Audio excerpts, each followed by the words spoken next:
He is a medical doctor in dentistry and also with master degree in tobacco control. He's formerly the president of Spanish Committee on Tobacco Control and also vice president of the Spanish Dental Association. So please, Francisco, I'll pass the word to you. Thank you very much, Paulina. Thank you for the invitation, and thank you to all the attendees for being today. That I think we are facing a very, very interesting matter. I'd like to explain or to present you the idea that we have in Spain in order to share it with you and maybe to learn from each other, because I think we are in a network and it's interesting to know what are doing different countries, and sometimes we must copy or we can copy what it has been a success. And I think we are facing this problem in Spain, I think, in a very, very new way. Along the last months in Spain, we have observed an increase in actions promoted by the tobacco industry, especially Philip Morris, aimed at conveying the message to public opinion that the new tobacco products are not dangerous. Especially worrying for us is the fact that some physicians or medical doctors are using these campaigns.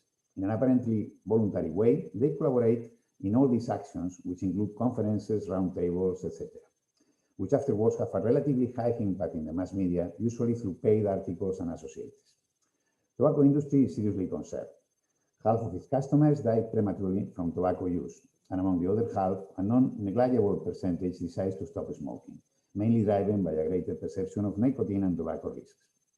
In order to continue generating economic benefits for themselves and their shareholders, it's absolutely essential for tobacco companies to maintain the normalization of tobacco consumption, of nicotine addiction, and to convince their customers that their new products are quite less dangerous, independently of if they are so or not.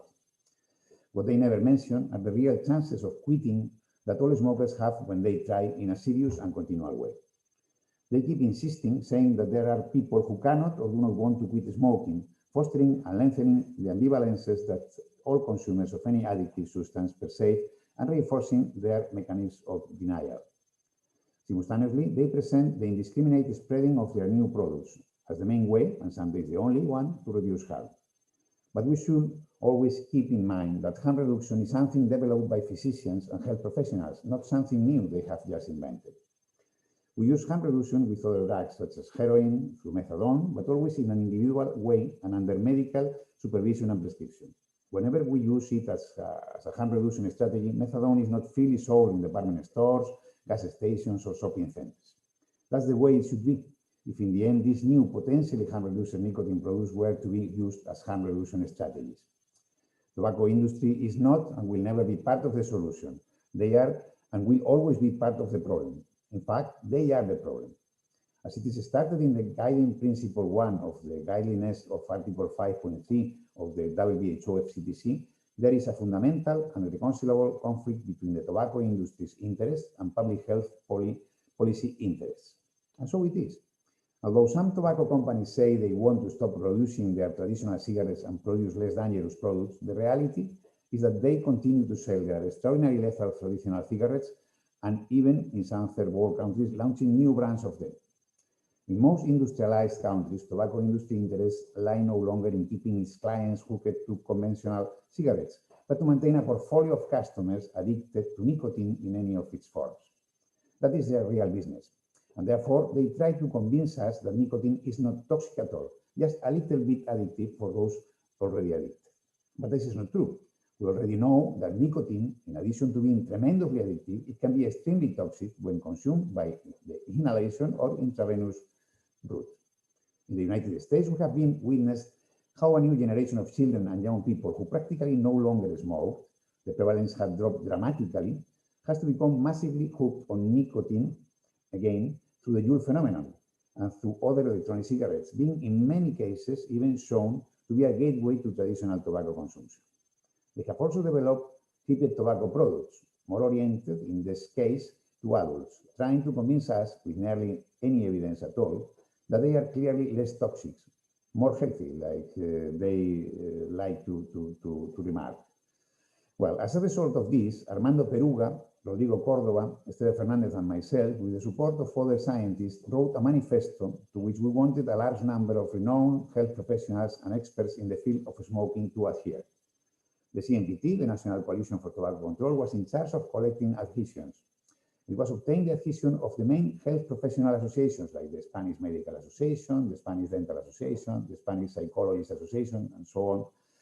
Practically all scientific societies in Spain, as well as a large number of professors from Spanish universities and also Spanish professors teaching at prestigious North American universities. A large number of heads of hospital departments from the main Spanish hospitals and renowned experts in smoking and tobacco control in our country adhered to the manifesto. At the time of the presentation to the media in a press conference held in November 11th at the headquarters of the Spanish Medical Association, there were already 167 signatures. This action plainly shows that although the tobacco industry argues that some health workers support its strategy, the vast majority of professionals, as well as all scientific societies in our country, as the WHO did in its day, clearly disagree on the utility, if any, of these new products for any public health-based strategy of reduced risk or harm reduction. And I would like to read the manifesto that, of course, you can find in the web page of the ENSP, and we can look also to the main signatures. And the manifesto is very simple. It's just one sheet. It says Spanish Manifesto on Novel Tobacco Products. The undersigned, presidents of professional health associations, presidents of scientific societies, university professors, heads of hospital, primary care, and public health services state. The tobacco use causes at least 69,000 premature deaths in Spain each year and the loss of more than 1.7 million years of life annually, in addition to thousands of novel chronically ill patients, which results both in human suffering and great burden on public health. Over the last decade, legislative measures have played an important role in reducing cigarette consumption by half. In the recent years, the tobacco industry has expanded and reoriented its business by marketing heated tobacco products such as IQOS, Glow, etc., and electronic cigarettes such as Blue, Logic, Juul, IQOS Mesh, etc. These novel products are being aggressively promoted to young people in order for the industry to compensate for the decline in conventional cigarette sales. To that end, among other tools, the tobacco industry is using marketing strategies through social networks and mass events for young people, for instance, hiring influencers with thousands of followers, appealing to their audience with unusual public relations strategies.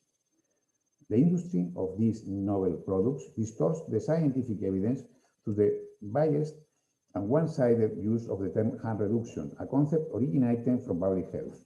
They present their products as a strategy for individual harm reduction, even as a strategy to quit smoking, without sufficient scientific or empirical evidence of this, and without taking into account the implications for the health of general population that this strategy entails. They offer their novel products as the solution to a problem that they have created and continue to sustain. Some companies have been condemned by the judicial Spanish system for illegally promoting their heated tobacco products. The industry hides that between 60 to 90% of users continue to consume both cigarettes and novel products. They are dual users. So the addiction and the real risk are not reduced substantially or significantly. It is not the first time when the tobacco industry, nicotine addiction industry in reality, has tried to promote its novel products as healthier ones. Cigarettes with filter, light or no nicotine tobacco, premier cigarettes, etc. Aside from reorienting their niche markets, it's clear that they seek to circumvent or at least postpone a stricter regulation on their novel products. What they are really concerned with is the efficacy of tobacco control strategies to denormalize the use of tobacco products. It is evident that the tobacco industry is still a part of the cause of the tobacco epidemic. There is no sign that they are part of the solution to it. The evidence shows that the control of this epidemic will not be based on novel products from tobacco companies, but on tax increase, plain packaging, complete ban of product display and advertisement at the point of sale, supported by strong bans on smoking and use of novel tobacco products in public spaces, and increased provision of effective smoking cessation services as stated in the Madrid Declaration of 2018, a document that highlights the most relevant points of the WHO Framework Convention on Tobacco Control, the agreement signed by our country, Spain, and the European Union. And now we can see a little bit, just the signatures when we presented this in the Spanish Medical Association 20 days ago. As you see, they are the presidents of all the main scientific societies of Spain. For instance, the Spanish Society of Cardiology, of Pneumology, of Internal Medicine, of Oncology, of Epidemiology, of Public Health. We have also the president of the Spanish Medical Association, Dental Association. We have the associations of nurses, and also we can see. Please go on. And we have also well-known professors of all the universities in Spain, of all the faculties of medicine and health sciences in Spain. Please go on. You can see a lot of signatures. Yes, please go on. Go on. We have also the heads of service of pneumology, of cardiology, of epidemiology, of the main hospitals in Spain, the main public hospitals in Spain, a lot of them. Please go on. And also a lot of well-known people working on tobacco control from a long time ago in our country. Please go on. You can see a lot of people, a lot of people, a lot of people. And the idea was that because we are, I don't know in other countries, but in Spain, we are used to see in the last times, in the last months, some articles in different media saying that some professor of university, some physician is defending these new products, but the reality is not that. And so we wanted to express very clear the unity of all the health professions around this and all the science in Spain around this. So the idea is that when they will say again that they have some health professionals supporting their ideas, we'll show this unity of all the professionals around this position, that is the position of the WHO, that is the position of all the scientific societies with really importance. So that's what I wanted just to present and to share with you, is the idea that we have in Spain, that I hope it will be useful to transmit to the public opinion, to the idea that this is not the solution, that it's possible to quit smoking, and it's much better to quit smoking than change to these new products. Thank you very much. Thank you, Francisco, for sharing this very new, fresh initiative from Spain. And maybe I'd like to add that if any of the participants of the webinar from different countries, if they want to replicate this experience, they can contact ENSP Secretariat or Dr. Lozano for our support. Please submit your questions to Dr. Lozano via chat, and we move on with the program. And I would like to present Professor Florin Mihaltan, who is a doctor, a senior pneumologist in Marius Nasta Hospital in Romania. He's also a teaching professor, and he had many roles throughout the years in tobacco control and treatment of tobacco dependence. He has been a president of the Romanian Society of Pneumology and the president of the Romanian Network for Smoking Prevention. And of course, it's my pleasure to mention that Dr. Mihaltan is also on the board of ENSP. So I'm passing the word to Professor Mihaltan. Please unmute your mic and you can start.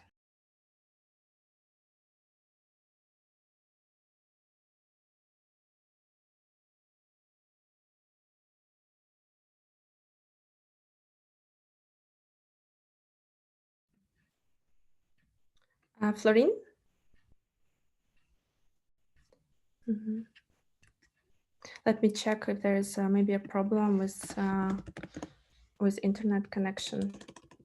Yeah, I see that he dropped out from the call, so I suggest that we move to the next speaker. Unfortunately, we'll have to move a bit the program. Just give me a moment to share the presentation.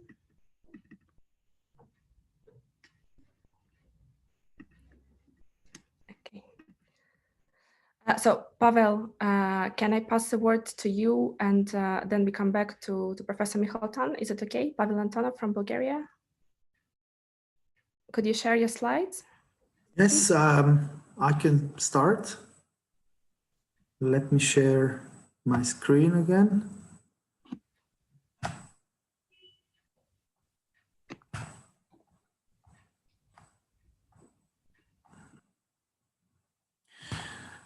So thank you very much. I am glad to be again presenting to the annual conference of the ENSP, and glad to see how we are all coping with these challenges related to the COVID epidemic with the help of information technology. I would like to present the outcomes of research which we have been conducting over the past year with my organization, Blue Link. Blue Link is a member of the Bulgarian Smoke-Free Life Coalition, which is in turn a member of ENSP. The topic I am presenting is on investigating industry tactics for the promotion of tobacco products in Bulgaria. And it is co-authored by my colleagues, Velina Barova, Ksenia Vakrusheva, and myself. I apologize if there are some inaccuracies in the presentation related to the English translation because I had some difficulties. So I had to do it all again in the last minute. The problem we are dealing with is quite familiar to probably everyone present. We were observing in Bulgaria, but as we heard also in other countries, a very interesting phenomenon, including quite, I would say, we're calling them sweetened interviews or analysis, but somehow always citing the tobacco industry as a source. We were coming across publications in the media which present the new tobacco products in a positive light, and somehow the companies as heroes fighting against tobacco smoking. And this whole thing we felt was a very impressive innovation, which somehow the industry uses to rebrand itself as part of the solution with the slogan of pursuing a smoke-free future. And we also thought that it's a good thing because it somehow suggests that even the industry itself recognizes that resistance against tobacco control is futile, and they are seeking ways to somehow stabilize their profits and their business models. Sorry, can I ask how much time do I have altogether? Pavel, around 10 minutes. So okay, so I will be very quick then because I have a lot of material. But basically, just to make a point on this one, that we are also basing the research on existing, let's say, confrontation or lack of clarity for the public consensus, because while independent researchers and the WHO and groups like ENSP are quite reluctant to accept these claims by the industry is quite aggressively imposing them on the public agenda. We actually started this study from a meeting we held last year in November with Bulgarian journalists, whose answers and contributions suggested to us that there is more work to investigate what's really happening. And we identified the following research questions: what legal and ethical norms regulate the coverage of new heated tobacco products in the media, and how do they differ for those existing for other products, and how are they applied in the country? What are the parameters of media communication about the new tobacco products, and what part of it is promotional and representing the industry's interests? Then what tactics, techniques, and tricks the industry uses to promote its new tobacco products? What participation of journalists and media professionals in these processes? And finally, what possible steps are there to counter these processes? We applied three major methods: analytical review of regulation and self-regulation mechanisms as they exist in Bulgaria. We made a quantitative and qualitative analysis of the media content within the limited ability of our project. We applied monitoring through participation and action research methods, basically observing how journalists work. And finally, we added also a round of interviews through telephone and online communication with several of the key participants in the processes, particularly experts and journalists. The legal norms we have based and reviewed, but I will not be going through this because there is not much time, include the Framework Convention on Tobacco Control of the WHO, which Bulgaria has ratified, the country's National Tobacco Act, and the country's Radio and Television Act.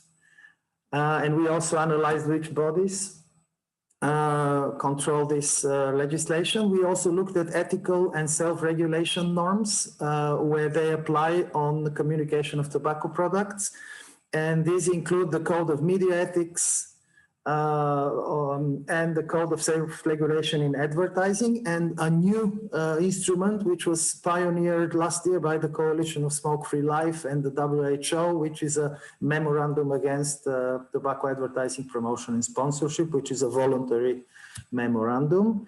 And sorry, I will skip all the parts which summarize what the FCTC says, because I suppose the content of FCTC's articles is familiar, and actually I wouldn't have time to review it. There are two applicable laws, articles in the Bulgarian law on radio and television, 75 and 82, and they are in fact quite prohibitive of promotion and of industries promotion in the media, and Bulgaria has fully implemented the European law in this respect. And the other act which applies is the Bulgarian law on tobacco, tobacco and related products, which is also quite prohibitive, although it introduces very limited exceptions for advertising exclusively for professional or manufacturer publications, and those published outside of the EU in third countries. One important issue we wanted to, we highlighted here is that the legislation does not seem to properly cover national content. It focuses on transnational regulation. What was quite interesting for us was to look through the contents of the Code of Ethics. First one, as I mentioned, was the journalistic one, and it contains several provisions which should strictly limit any interference of industry, not only tobacco industry, but any. And so such communication should be certainly divided, marked properly. Editorial content should be separated from paid publications, and no political, financial, or personal incentives should be accepted by journalists of media who have signed this instrument, which is a self-regulatory one. The more interesting instrument we realized was the National Council for Advertising and Self-Regulation of Advertising, and this one also has quite a comprehensive framework. Basically, several of its provisions oblige advertisers to respect the differences that editorial sorry, I just needed to clarify that editorial content communication is not included. And there has been already several decisions of this committee on issues related to tobacco advertising. So the core of our work was the content analysis of tobacco products in the media, and this included in the period from the 1st of February 2019 to basically for a 1 year period. 176 publications and 54 sites, but when I speak of sites, this includes sites of including traditional mass media who are uploading their content online on their websites. Unfortunately, we did not have enough resource to do actual monitoring of the content on air. and on paper, but at the moment the situation, we acknowledge that the situation in Bulgaria allows for a representative study of the online publications because most media upload most of their content online. We used these for analytical categories. We analyzed the genre, the way authors are quoted, the type of media as a quality of journalism, whether it is aspiring for more serious content or it is of the so-called yellow media, which is more sensationalist, how the messages on new tobacco products are, how many are they, and how are they deployed in terms of content, the author's attitudes towards new tobacco products, how are sources cited, and finally, how is the participation of tobacco industry marked? The outcomes by genre, not much to report on these figures, except that relatively big number of interviews, and I will come back to this back, but the majority of the genre is news items. Sorry, this is somehow didn't go this way. Okay, quality of journalism. The majority of the publications, 110, fall in are published by media which aspire for good quality. So basically, these are serious news media outlets, not sensationalist. You can see 110 of these. Quality. Oh, sorry. Oops. Okay.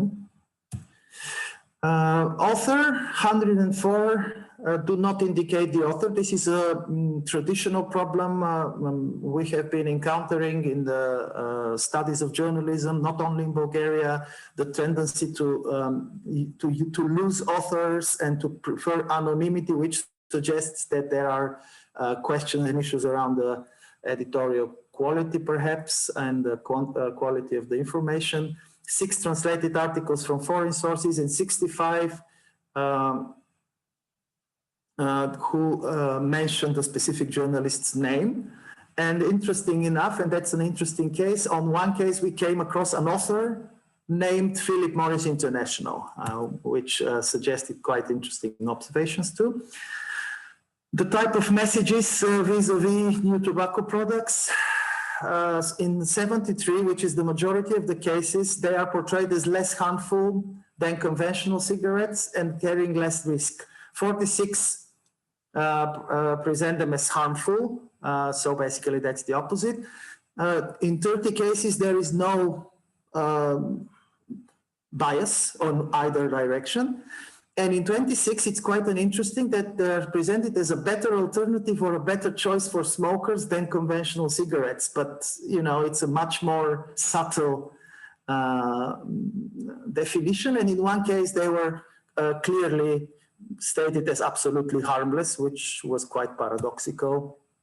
The attitudes of authors in 93, this is, you see, a pretty big proportion, a much dominating proportion supportive to the attitude of the authors is supportive for the new tobacco products. In 37 cases negative and 46 have no pronounced attitude.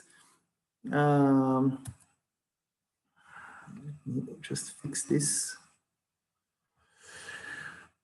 The majority of sources, also 78, is solely based on tobacco industry sources. And in 63 cases, mixed sources, which is good. So basically, this is it was a pleasant surprise.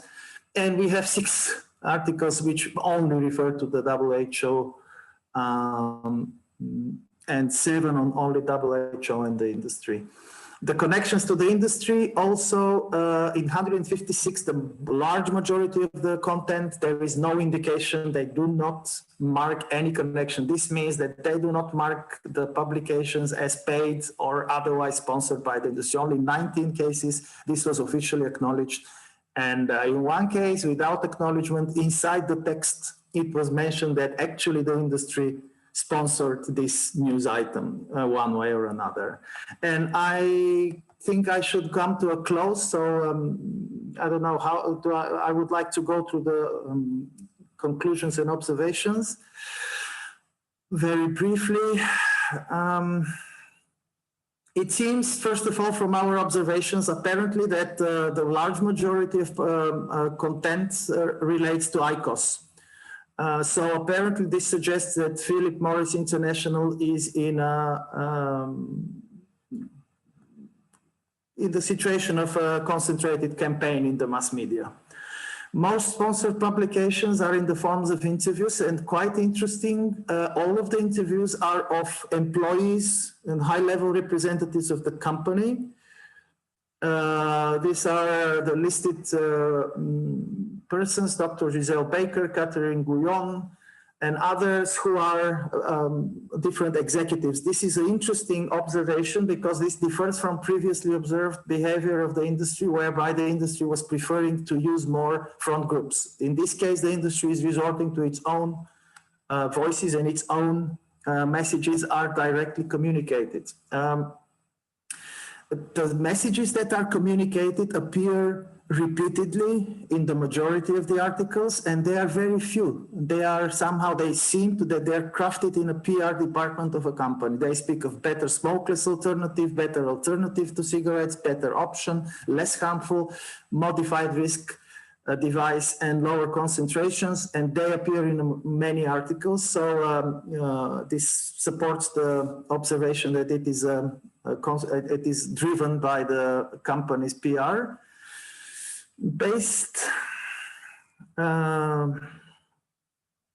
The majority of the articles, in a way, support the industry's communication and marketing messages in spite of the lack of consensus and ongoing scientific debate. And it can be assumed that the circulation of messages is misleading and serves the marketing interests of the community, of the tobacco industry.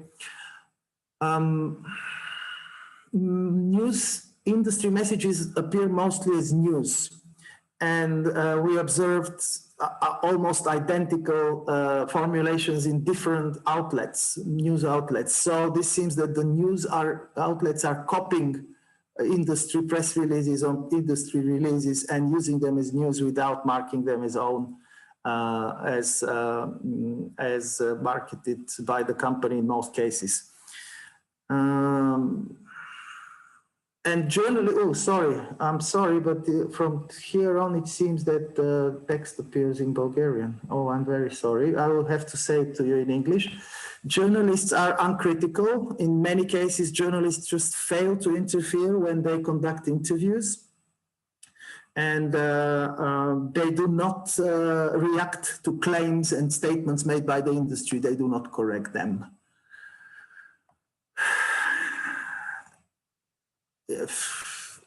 Misleading and incorrect statements appear, and which absolutely contradict both the legal framework, the recommendations by the FCTC, but also the self-regulatory recommendations. And in the end, we have analyzed that the fact that the majority of this communication does not seem to be marked as sponsored. So people are basically misled that this is editorial decisions that are behind this communication. In the end, final conclusions, we conclude that the tobacco industry is successfully promoting through mass media its own marketing messages.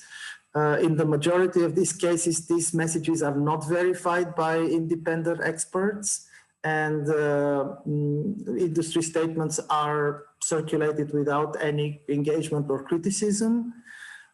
We also conclude that it is unclear what is the nature of relationships between journalists and industry, and between editorial decision makers and the industry.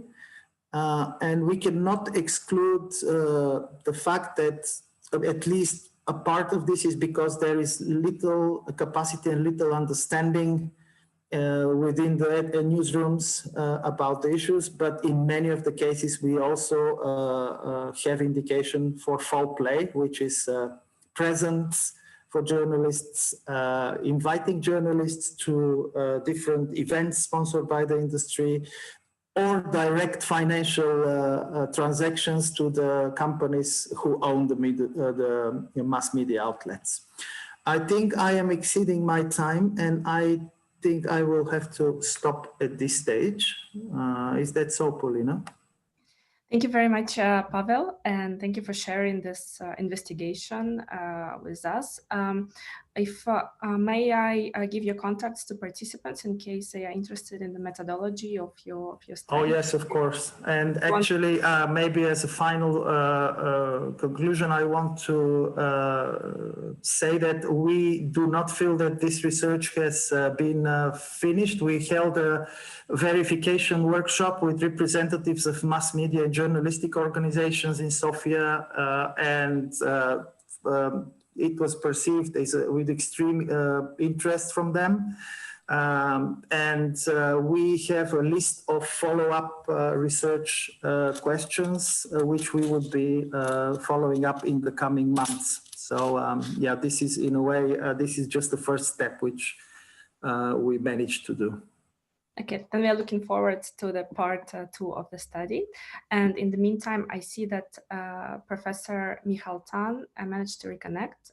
So we're coming back to his presentation. Florin, can you hear us? Yeah, hello. Hello. I hope it works now. And I try to put on slideshow. Yes, it's perfect. My proposal for today is, oh, that's not a good one. I have to change it on a good one. Just a minute.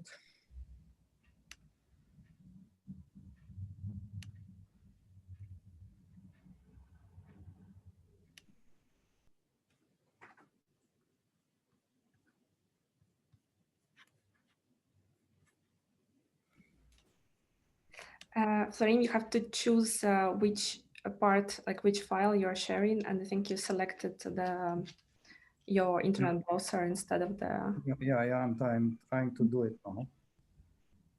Just a minute.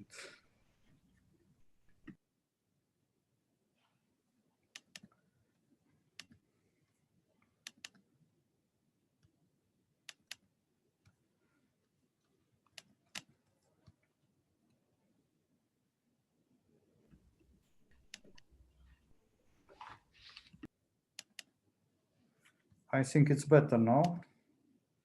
Yes, we can see it, but you should run it full screen now. Yep, perfect. Yeah. My proposal for today is if we are looking to this heat not burning tobacco, it's not also our mistake. Here's my disclosure and agenda. What the tobacco industry now is very clear. They are very familiar with this decreasing of smoking prevalence and the wishes of smokers to quit. Of course, they are trying to convince us that are switching to a safer product, and this can be possible without going to doctor. If we are looking to history, it's clear that IQOS is on the first line, and there are coming also other heating tobacco products. And what is probably not so good, well known by people, is that they tried, and the first trial to introduce IQOS was in 2007, but they renounced because the advertising was not so correct. What are our mistakes in this condition? At the first trial to launch this product, this didn't enter in the sight of those on the tobacco control front, and also no independent study at the first moment on the possible impact of these new offers were made. We had no lesson learned from their mistake at the moment of launching this heat not burning tobacco. What are the expectations of tobacco industry? Of course, they are trying to increase their benefits, offering this reducing harm production. And this new era of consumption is with promoting products to young, to non-tobacco users, and to all smokers to convince them to remain smokers. And all this happens in a period when the battle for kids is very acute. And the reality is that they are trying to perpetuate the idea of smoking. What is saying the tobacco industry about their product is, of course, a new product, a very impressive offer. They are saying that this new tobacco offer is without big exposure, without risk, with a good appeal and changing the behavior. And according to the tobacco industry, it's a reduction of harmful substances until 95% of the cytotoxicity until 90%. But in the same time, they are trying to confuse us with mixing information with e-cigarette. They are promoting both. They brought scientific arguments, and this is a little surprising, but it was a surprise also for all the people working in tobacco control. And they studied very early the habits of smokers concerning new offers. But finally, they are moving the target for us. And it's totally different what the independent scientists are saying. Here, we have not so many data, and these data are demonstrating that these harmful substances are in high concentration. There are many carcinogenic substances, and as they are doing, and they know very well this strategy, they are manipulating in all the papers, scientific design and statistical analysis, and for former employers and contractors, they have detailed irregularities in the clinical experiments. Independent research, how popular they are. Here, you know that this tobacco heat not burning products have in independent research totally another image with many other substances coming with their toxicity. And in the same time, a big discussion on second-hand effect. Here, there are not so many independent researchers showing their studies, but they are demonstrating that this exhalation from this type of smoking is not without secondary effects with many compounds who are also toxic. And you can see that even for passive smokers or second-hand smoker, it is a danger coming from different chemicals linked to cancer and to other diseases.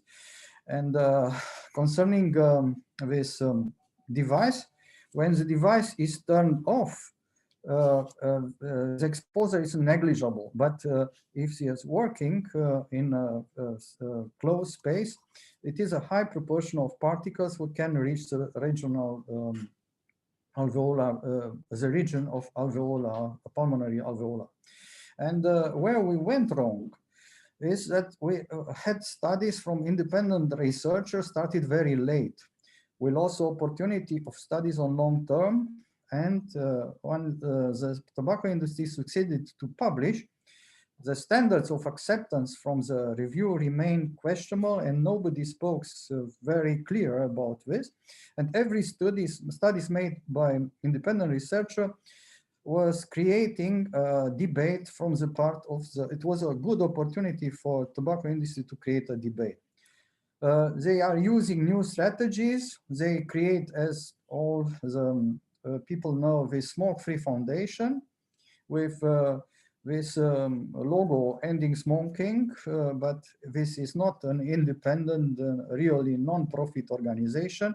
And in this real change, they are trying to demonstrate that they are very responsible, but in reality, this foundation are sponsoring a great number of other activities, and they are creating this apparently with legitimacy of scientific messages and research originating from this foundation. This gives an advantage because they are using still the Marlboro name also for this transition for smokers to this new products. But in reality, we are confronting many other problems for regulator, and it is very difficult and probably a long process to regulate packaging, indoor use, advertising, and taxation. Many countries made this step, but not for all these components. And in the same time, all the modalities to promote their products are not new. They are using the same themes. They are doing device changing under no regulation, and they are trying to introduce new games. Here you can see also the marketing is very attractive for youngs with this images looking like smartphones. They are organizing scientific congresses, confusing medical teams, and they are using, and here you can see some images from Romania, interactive sites, bloggers activities. They are sponsoring even shows. They are making articles published in some reviews on journals, and they are encouraging all this association. We have an association of smokers defending their rights, and the meetings with parliamentarian and political teams was also important because they organized these harm reduction events sponsored by tobacco industry, using also new website and young incentives, and it's nothing new here. If you are looking, there's the same strategy and promoting activities as for conventional smoking. This is in reality another big danger, but the question remains, are we really aware? And this, remember me, old strategies where they apply the 100 years of marketing lessons. And I think the major mistake here in this moment is that they are using doctors who have not to declare their conflict of interest, and they are not forced by societies to declare this conflict of interest, and this is also a new strategy. Doctors promoting new strategies is also an old scenario if we're looking to conventional cigarettes, but it's working also in this moment. And here, handing big tobacco a major win, despite there are no actually being and evidence in it safer than traditional cigarettes. As Dr. Stanton Kletz said, this is another activity where this FDA approval brought some other secondary problem. With open access to create a public health perspective on smokers and on other attitudes, but this demonstrate they are going in a direction very evident, not only for smokers, but also for non-smokers and ex-smokers, trying to renormalize, to introduce a renormalization of smoking in our society. Is this harmful? If you are looking what people are saying, and youngs, they are very confused. They are not perceiving really the harm of this product. It is also an offer for the minority, but in reality, tobacco nicotine harm reduction products are available to the entire population of smokers. There is no doubt that they are looking for less toxic products, but no doubt is not an attitude. Doubt is their product. And what are the actual facts? Here, after my opinion, we are confronted with a late official reaction coming from World Health Organization, from Director of Bureau of Health Policy, and from FDA Advisory Committee. There are, of course, repetitive make mistakes at high level, and here one of this was this FDA's authorization to market IQOS. This recommendation was speculated by tobacco industry and for many authorities. It was another possibility to introduce this IQOS as a safer alternative to smoking. And it was practically an FDA green lights interpreted by different authorities in different way. And in this moment, we have enough studies showing that we need to change our attitude. And here I have to emphasize again this European Network Smoking Prevention request for European Union directive, trying to underline what means this connection between this type of products and this promotion in workplaces. What we have to cover is, and this is not well known, how we can reduce motivation to quit using tobacco products, and how they encourage non-smokers to start using. We can do it by our societies, with our educational activities, with contribution of doctors and mass media. But we need not to make other mistakes, referring to harmful and addictive products, to this attitude to undermine smokers' wish to quit. And we need to impose some limitation for this new strategy of renormalization of smoking, and to stop this dual use with conventional cigarettes. In this condition, in this moment, heated tobacco products are not the solution to the tobacco epidemic, and we should not be distracted from the main job at hand. And we need to promote regulatory measures and to support those who wish to quit smoking. In conclusion, looking to WHO recommendation, we must continue to monitor awareness and use of e-cigarettes and heat-not-burning tobacco products, to implement an appropriate policy for this product, and to have more and more evidence on long-term consequences and this harm actions of these products. But I cannot neglect these repeated mistakes we're doing in permitting this promoting strategy of tobacco industry, our delay in our reaction, this confusing and pro-con discussion, scientific-based introduced by tobacco industry on e-cigarette and heat-not-burning tobacco, and this impose for us intense training of politician, population, and medical staff, and of course young generation. But one word is very important: transparency must be the word of order. Thank you for your attention. Thank you very much, Professor Mihaltan. It was a great summary, actually, of what the problem is. And I hope it's a push to all of us, like a call for action, what to do, how to address the problem. And now we are back on track with the program. So I'm gonna pass the word to Dr. Marina Gambaryan, who's a member of ENSP, and she's a lead researcher of National Research Center for Preventive Medicine in Russia, in Moscow.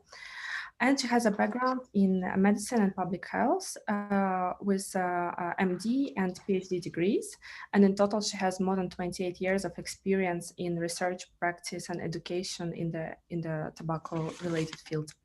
So, Dr. Gambaryan, please share your slides. Thank you. Is it? Okay. Yeah. Yes. Well, thank you very much, Paulina, for the introduction, and good day, dear colleagues. Very glad to meet you even in such a online environment. And today I will share our data on use of electronic cigarettes and heated tobacco products in Russia related to marketing, age, and smoking status in the Russian population. So I have these are results from our Russian tobacco control policy evaluation survey, and I have no conflict of interest. Well, the fact is that the smoking prevalence is really going down in the population, and particularly it's going down among the youngsters. And this is really markedly registered that in youngsters, the smoking prevalence went down from even 2013 to 2018, up to relative decrease was 46%. Compared to the population at a total, which was 3.5%. But parallel to this, novel nicotine products, electronic cigarettes and heated tobacco products are becoming more and more popular due to aggressive marketing of these products, and particularly they are becoming more attractive and more popular among the young age groups. So the aim of this study was to investigate the prevalence of electronic cigarette and heated tobacco product use related to exposure to advertisement and promotion of these products in the Russian population. We analyzed the data from cross-sectional survey of adult representative sample from Russian Tobacco Control Policy Evaluation Survey, which was done in 2017-2018. And the longitudinal survey was done in 2017-2019, which was based on multiple sampling, so multi-stage sampling in 10 Russian regions and stratified by smoking status. All in all, were interviewed 11,625 people certified as smokers, former smokers, and never smokers. And as outcome indicators, we analyzed electronic cigarettes and heated tobacco products ever used and current electronic cigarette use, related, of course, to demographic factors, exposure to advertisement and promotion, and of this product. And multiple logistic regression was employed to see these relationships. So the prevalence of electronic cigarettes ever used was 9% in all population, 11% in men and 7% in women. And ever heated tobacco product use was prevalent in 3% of population, and current electronic cigarette use was only in 2% of population. But it was absolutely different situation in the age group 18-24. This was the youngest age group we interviewed because we didn't, for ethical consideration, didn't interview earlier age group, 15, for example. And in this age group, electronic cigarette use was 24% prevalent, and heated tobacco products used 7%, and current use of electronic cigarettes was also in 7%. The less the age, the older the age group, the less the prevalence of these products was. And of course, it was more prevalent in current smokers and recent quitters in last 3 years compared to never smokers and long-time quitters. This was also demonstrated in multi-level logistic regression, exactly the same what was observed, that in the likelihood of electronic cigarettes and heated tobacco products ever at current use was strongly associated with age, first of all, 7 times more likely to use electronic cigarettes, ever use electronic cigarettes in the 18-24 age group, and the older, the less likelihood, but still very high compared to the most highest age group. And also it was, of course, significantly related to smoking status. The current smokers compared to former smokers were more likely to use these products, and those compared to never smokers also 5 times more higher to use this product. So we decided to look at the relation to, except the demographic factors, of course, to marketing and promotion of these products.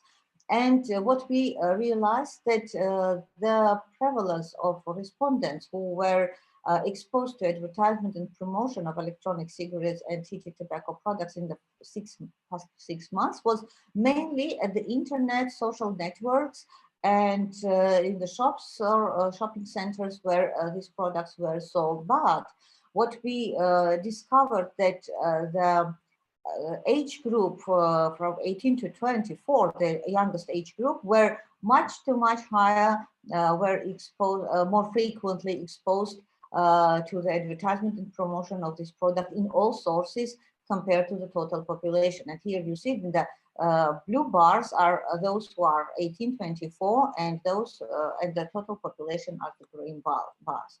And this is how the pictures show how this is advertised in the shops, big advertisements, discounts, and promoters, of course, approaching people and especially to young people, because also, as our survey showed, the percent of respondents who were approached actively by the IQOS or GLOW or promoters in shopping centers, airport, or mass events increased from 2017 to 2019, from 3% to 7.3% in the total population. But in the age group 18-24, it increased from 4.5% to 18.2%. And this is really a threat. And here you can see how this is how these products are aggressively marketed also via internet.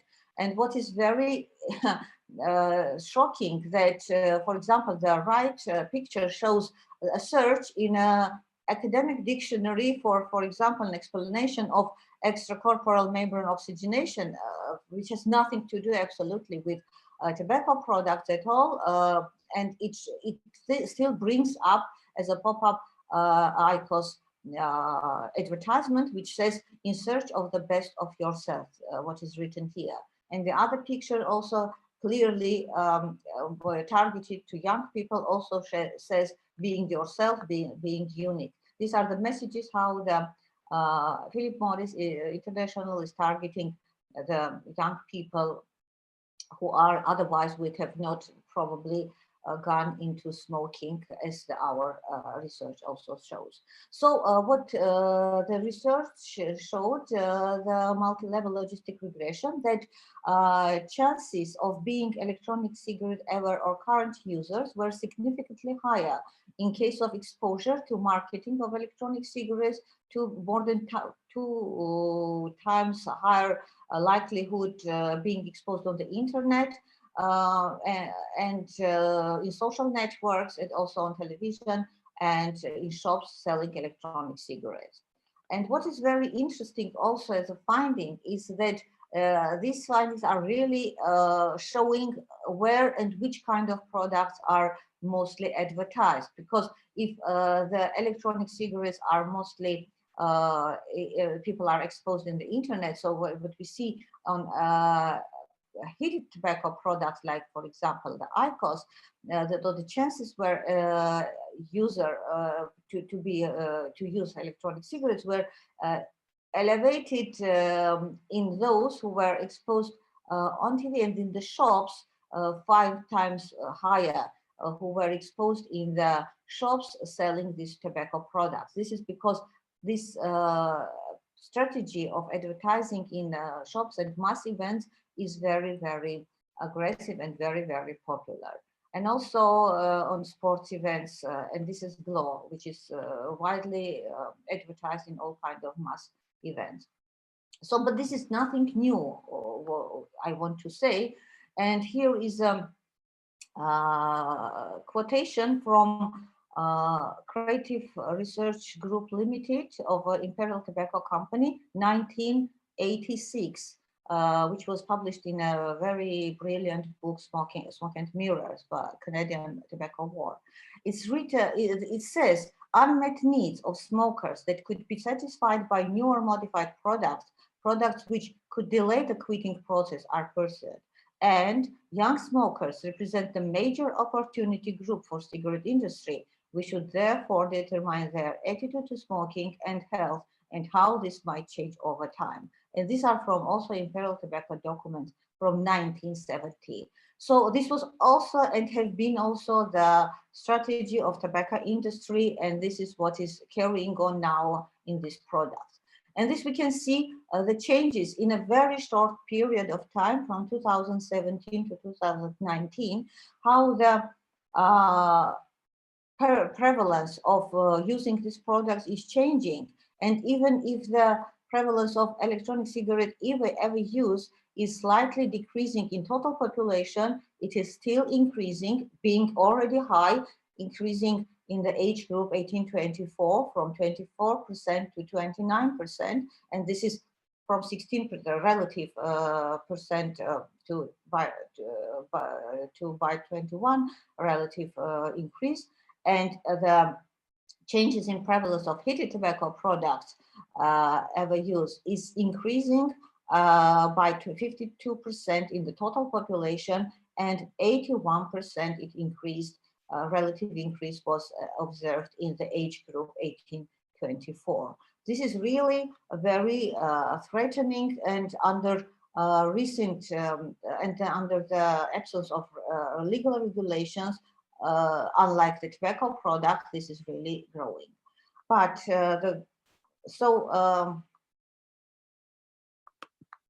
as a conclusion, we can say that the prevalence of electronic cigarette is the highest and growing among the youngest age group of adult population. The prevalence of heated tobacco products demonstrates a considerable increase, mostly in the youngest age group of adult population. The use of electronic cigarettes and heated tobacco products is strongly related to exposure to advertisement and promotion of these products, and aggressive marketing and promotion strategy of the tobacco and electronic cigarette industry is targeting the young people at the first place.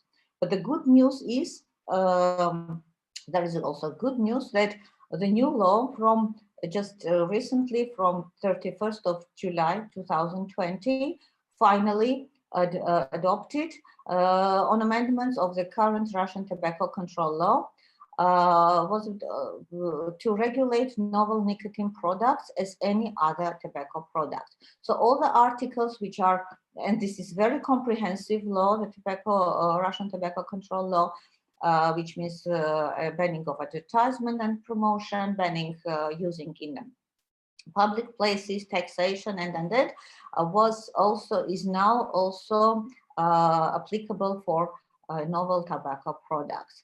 And advertisement of ban of advertisement of promotion of any tobacco nicotine products will come into force from the 1st of January 2021. We hope that this will a little bit change the situation and stop the real growth of the prevalence of nicotine containing products use. Thank you for your attention. If there are questions, I will be glad to answer. Dr. Gambaran, thank you very much for sharing these interesting numbers, which are indeed very alarming, and for this valuable conclusion when you obviously link the situation with the problem with novel tobacco products and the need for them to be regulated. And so last but not the least, we have on the agenda the presentation from Poland by Dr. Paweł Koczkodaj. Paweł has a medical background. He's an MD and PhD, and he's a public health specialist and health educator, currently working as a deputy head of the Cancer Epidemiology and Primary Prevention Department at the National Institute of Oncology. So Paweł already switched his presentation, and he will speak about the challenge that e-cigarettes represent for the national quit line. Paweł, the floor is yours. Thank you. At the beginning, I would like to thank you for the invitation. It's my pleasure to present this very short presentation on a new challenge, which is e-cigarettes for our tobacco quit line. So yes, my name is Paweł Koczkodaj, and I'm presenting on behalf of our team, Magdalena Cedzyńska, Irena Przegórka, and Krzysztof Przewoźniak. So very shortly, briefly, just a few words about the Polish National Quit Line. So it operates in Poland since 1996, and it was the first such solution in our part of Europe. We are like in a part of the tobacco dependence treatment program by National Health Fund program. We are co-financed by the Ministry of Health as well. Unfortunately, all of the services are not reimbursed because medicines are not reimbursed. So it's like partially funded. We have reactive and proactive services, and it's dedicated for smokers, but also for healthcare professionals. We are open for all people who are interested in this topic to call. And here you can see the number of the quit line, which is visible on each package of the cigarettes in Poland since few years. And since that time, we observe like huge increase in the number of calls to our quit line. So it works. Just few numbers. The time of the period of the time is from July to December 2019. So this is the time just before the COVID. So these data are like untouched by the pandemic. So as you can see, the number of e-cigarettes users which were calling to our quit line was at the level of 102. 72% of them were dual users. 15% use e-cigarettes as a quitting tool, and 26% of all of these people from this cohort use this tobacco product as a quitting tool.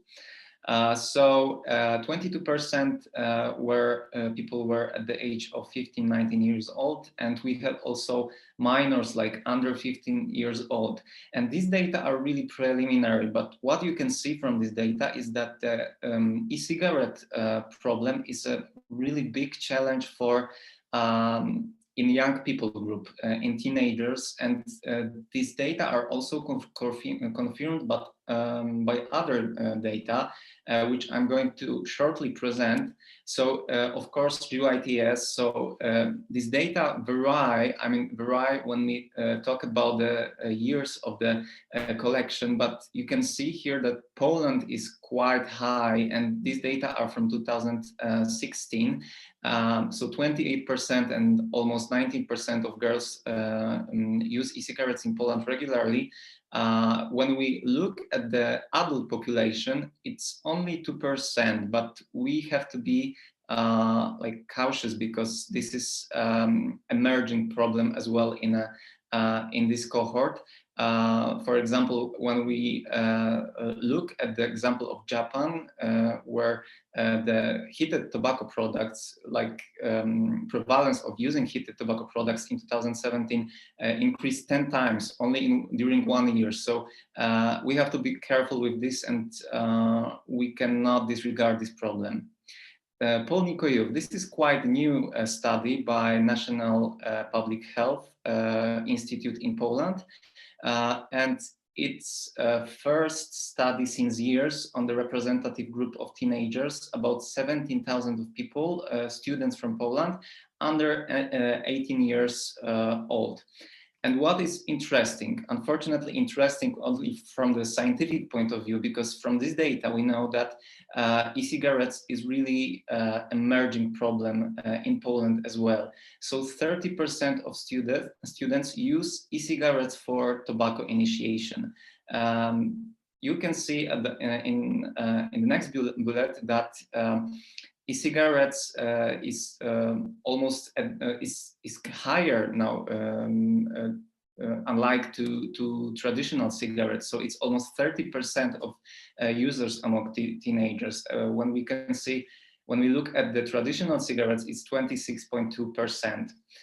Almost 13% of students have already tried the Juul e-cigarette. This is quite new thing because it's we have Juul in Poland since September 2019, but it's already visible as well. 78% of adolescents use fruity and sweet flavors in e-cigarettes. This is a simple thing because they want to seize unpleasurable taste of the nicotine. About 30% of adolescents encounter any form of advertising and promoting nicotine products. And there is also another interesting information, because about 50% of all respondents, they didn't know if they were the target of the tobacco advertisement. Maybe this is because of that in Poland it's forbidden to advertise these products, but when you come to the shop, to the point of sale, you can see the placement of tobacco products with colorful shells with lights and so on. So this is tricky, and yeah, this is also interesting thing. This is only one article example, just in relation to previous presentation. I think that the advertisement of new tobacco products is quite strong, because what's this? This is the screenshot from the Polish nationwide radio. And in the green box, you can see Nauka I Technologia, which means science and technology. And the article is about the IQOS. The title is, it's almost 6 million people who changed their traditional cigarettes to IQOSes. Check out why you can be the next. And this article is in a division of science and technology. It's really, really tricky, especially for young people, I think, especially when you read only the lead of the article. But yeah, and of course, there is no information about the financing. So yeah, this is a big challenge which we were trying to address in this year World Tobacco Quitting Day, and on the occasion of this year World Tobacco Quitting Day, we prepared the letter to the editor with Polish specialists in tobacco prevention, cessation, and control, and the letter focuses mainly on e-cigarettes use among teenagers. If you would like to read it, I will share the link just right now, if I can do this now, on the chat. So it's in English. I really recommend you to read it, and maybe you can share it as well. So if you have any other question, I would be happy to answer. Thank you.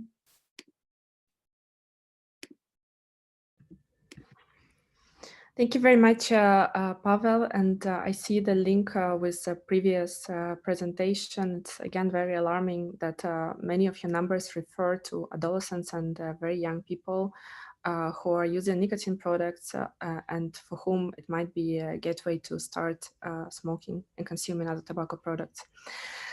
So now I would like to say thank you again to all of our speakers, and we have a few minutes to address the questions in the chat. So I'm gonna read them for all the presenters. So I believe first one is for everybody. What is the most effective way the tobacco control community should respond to the tobacco industry tactics with regards to the heated tobacco products, especially to use and during the pandemic? So if anybody wants to take the floor. I can start. Of course, it's a good question, because we have to learn again the good lesson from tobacco, conventional tobacco.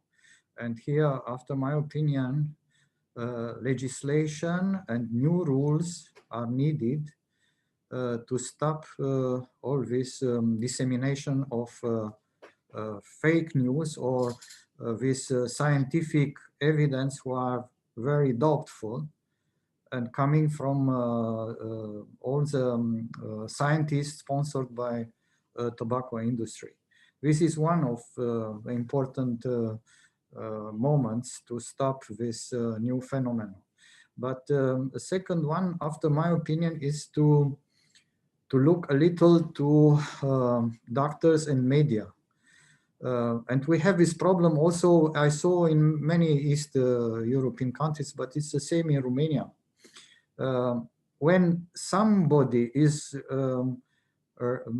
informing or is writing something about heat tobacco products, he have to declare his conflict of interest. And doesn't matter if it's doctor. Normally, a doctor cannot work for tobacco industry, but it must be introduced as an important obligation also for mass media, because we have our own journalists and journals who are disseminating this scientific evidence coming from tobacco industry. And I cannot imagine how they penetrate in very famous reviews and journals and to introduce these apparently independent works and studies, but all these studies had big problems of be accepted, and they were accepted. And if I'm looking to the COVID phenomenon, we know that it is something similar here. We had some therapeutical agents with publication who were retired from public publication at the moment when it was something doubtful inside. It doesn't happen. It wasn't happened for the tobacco industry. This is a big question for me every time.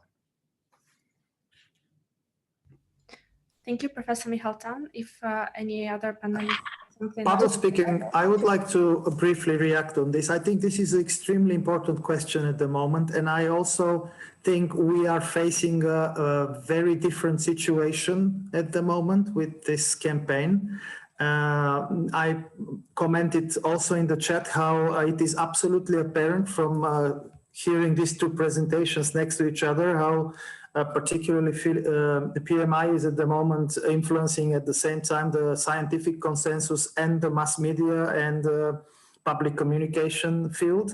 And it seems from what we are observing that the international community and institutions and organizations such as the WHO are not providing coordinated enough response to this. I just want to add this recent big conference which took place in Greece about a month ago, where if you look at the conference, there is no mention of sponsorship by PMI. The participants appear legitimate researchers. Actually, some of them probably are legitimate researchers, but the entire structure of this conference is designed so that it produces scientific background which facilitates the industry's purpose. And it's extremely difficult to question this by regulatory means. It seems absolutely legitimate. There is, it's a big difficulty to do this. What is at stake at the moment is that it seems that the industry is targeting the entire public consensus around tobacco control and positioning itself as part of the solution, particularly with this decreasing damage, decreasing harm message. And the decreasing harm message can easily be taken up by governments, very easily in countries like ours, where tobacco control is not particularly well supported. And so I think it's extremely essential for WHO and for networks such as ENSP to activate and coordinate, so we have access to resources, we have ready-made responses. We need to even have scientific evidence which needs to contradict this attempt.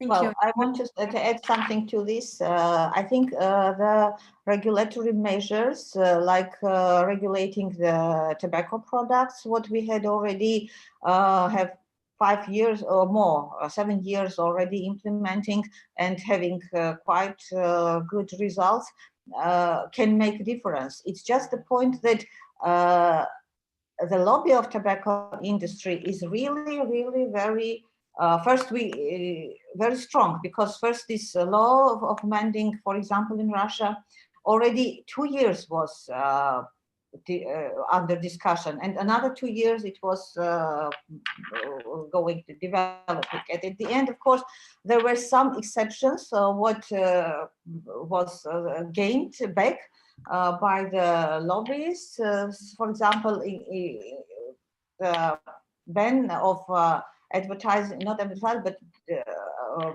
open display of tobacco products is well working, but for these novel products, we couldn't reach that. The sticks of the product are cannot be displayed, but the devices, nobody's can forbid them because they are arguing these are not tobacco products.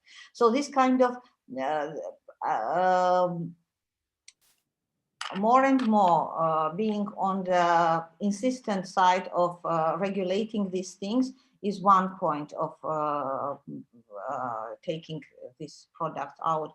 And then second is, of course, combined and very massive mass media campaigns and educational campaigns where absolutely no question about harm reduction can be raised, and not as tools for smoking cessation. And here, of course, the unity of medical community is very, very important, and public health community, which is sometimes not, I mean, on an international level is not there, but okay, on the national level, one can also always promote the right ideas and educate the youngsters about the harm of the tobacco, of this new novel products. And of course, forbidding, for example, the snoozes were forbidden after several death cases in children.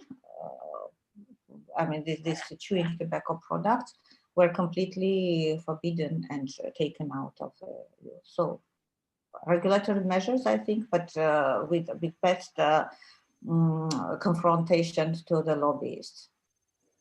Thank you, Marina, and go ahead, Francisco. Just a minute. I fully agree with all what has been said. I think regulation is very important. I think the institutions like the ministries of health and so on must regulate this. Is unacceptable. But of course, we have a very serious problem. For me, the main problem is that we have not the money to invest that they are investing in all these campaigns. And the only thing that we must fight and we must express very clearly is that they have the money, but we have the reason. We are right. And the idea of that there are scientists promoting and defending their ideas is not truth. What we must very clearly say is that the vast majority of scientists and all scientific societies and so on are absolutely against what Philip Morris is doing. Philip Morris is defending their economical interests only. They are paying some physicians and some people, and they are doing investigation. That's another problem. Pavel told before, and Florin and Marin, we cannot do research because that costs money. Who is putting money now in research? The tobacco industry. That's a big problem. We must ask our authorities to invest in science. That's difficult. That's difficult. But they are spending a lot of money, and they are transmitting the idea of that there are a lot of scientists supporting them, and that's not true. That's absolutely false. That was the reason why we in Spain tried to do this manifesto.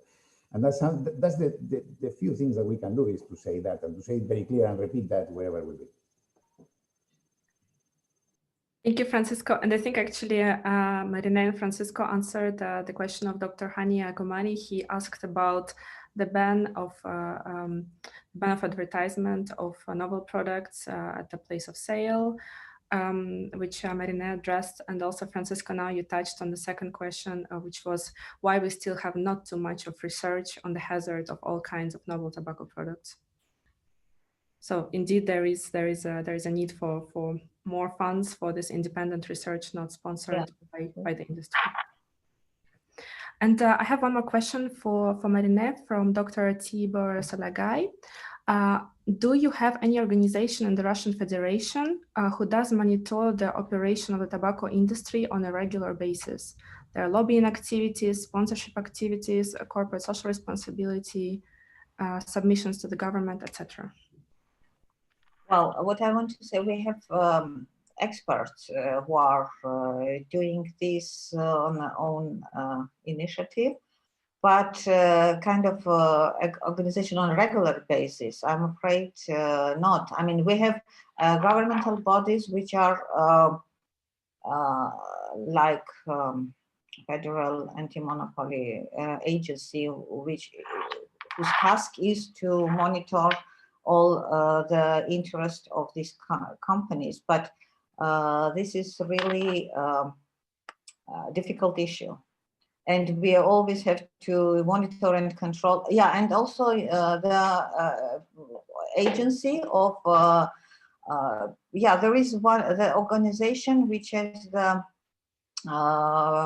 working on protection of the interest of customers, which is, by the way, a member also of ENSP.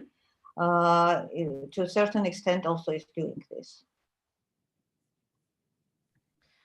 Thank you, Marina. So we are actually a couple minutes behind the schedule, so I'm afraid we have to close the meeting. I would like to thank all our panelists for their contributions. We will share the recording of the webinar and the presentations via the conference website with all the participants. And I'm pleased to invite you to our upcoming webinars of the session.